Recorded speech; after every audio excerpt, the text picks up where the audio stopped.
Heading into the 2026 season, there have been a lot of changes, one of which was adding horsepower, going up to 750 horsepower at tracks shorter than a mile and a third, as well as the road courses.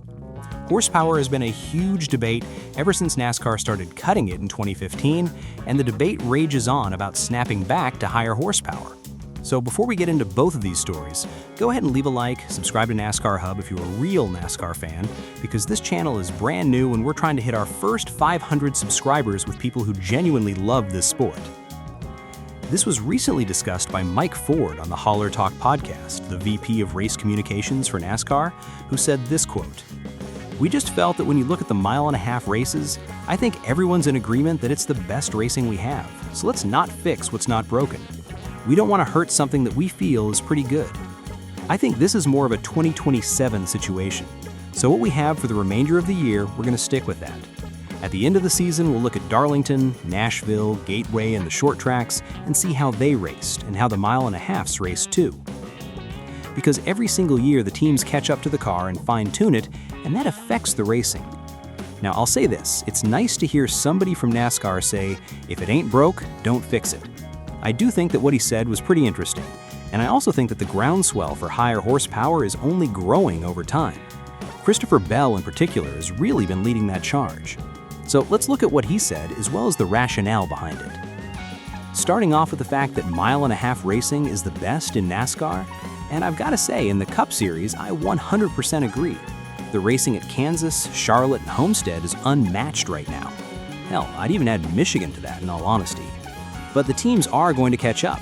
They're catching up at places like Las Vegas, for instance, where the last race there was a little more reminiscent of the 550 days than we would really be comfortable with.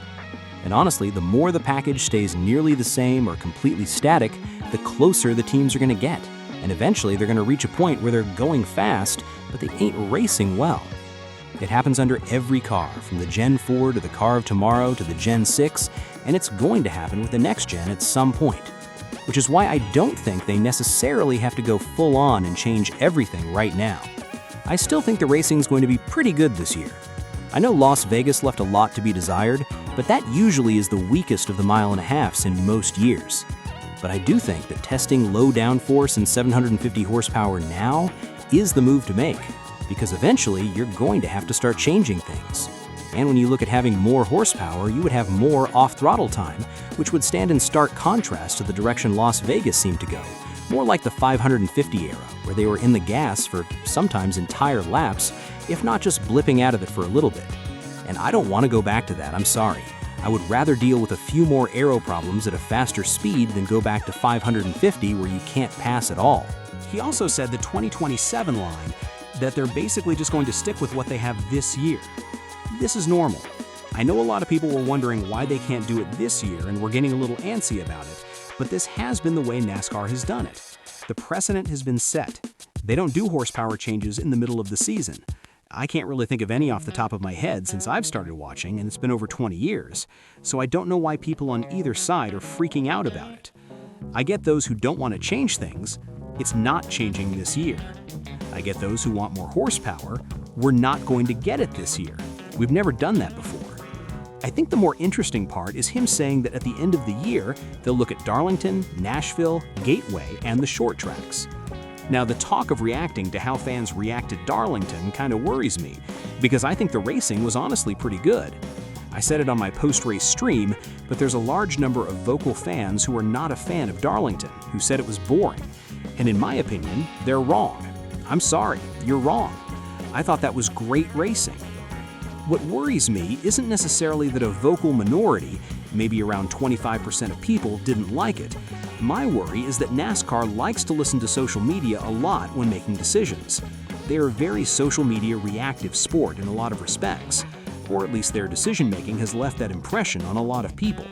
And listen, if it were up to me and I saw what Darlington looked like, I'd say, hell yeah, let's go to 750, let's go to 800 next year. Nashville might be the most telling and most important race for 2027's sake though, because yes, it is a mile and a third, but that track races like a mile and a half. Yeah, it's concrete, yeah, it's a little shorter, but if you want a track they are using this package on that is going to be the most like Kansas, Charlotte, Chicagoland, Texas, and Las Vegas, this is going to be your race to watch. you're going to need to watch Nashville if you want to know the direction that 2027 is more than likely going to take. I cannot stress that enough. This was honestly kind of what I thought the understanding was for this year, that they would be evaluating things throughout the season and re-evaluating between 2026 and 2027. I honestly don't understand how NASCAR fans who have been paying attention for decades don't know that this is how NASCAR works at this point. That's one of the most surprising things to me so far. My overall thoughts? The closer we get to being unrestricted again, the better, because you're going to have more throttle response, more off-throttle time in the corners, and when you look at Darlington and see the improvement year over year, seriously, look at the spring race last year compared to this year. It's a night and day difference. You're going to see a huge difference that increased power can make. You even saw it at Phoenix.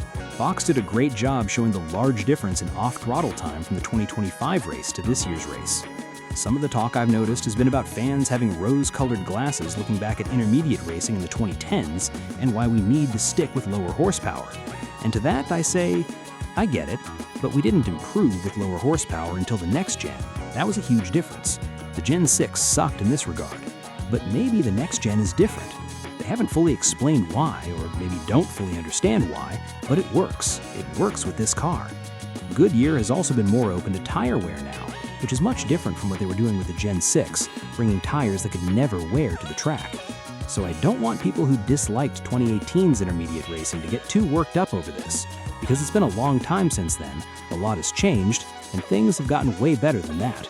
And honestly, I'm hoping that NASCAR hasn't cultivated a fan base during this era of lower horsepower that expects things to always be tightly bunched, where if it's 15 seconds between 1st and 10th, that's automatically a bad thing. No, that's not necessarily a bad thing. Watch the race. That happened at Darlington, and you know what? Tyler Reddick made up about 15 seconds on the final run. Why? He had a better strategy, better tires, a better car. The flow of the race was different. I can't stress enough that going unrestricted with lower downforce is the right way to go over time. Hell, if anything, I honestly think the package that needs the most work right now is the Super Speedway package, especially at Daytona and Talladega. Atlanta's good, but Daytona and Talladega need fixing right now, whether to address fuel saving or just to produce better racing overall. Maybe spreading the pack a little more would help on both accounts. With that, I want to know what you think. Should NASCAR raise the horsepower at the bigger tracks or leave things how they are?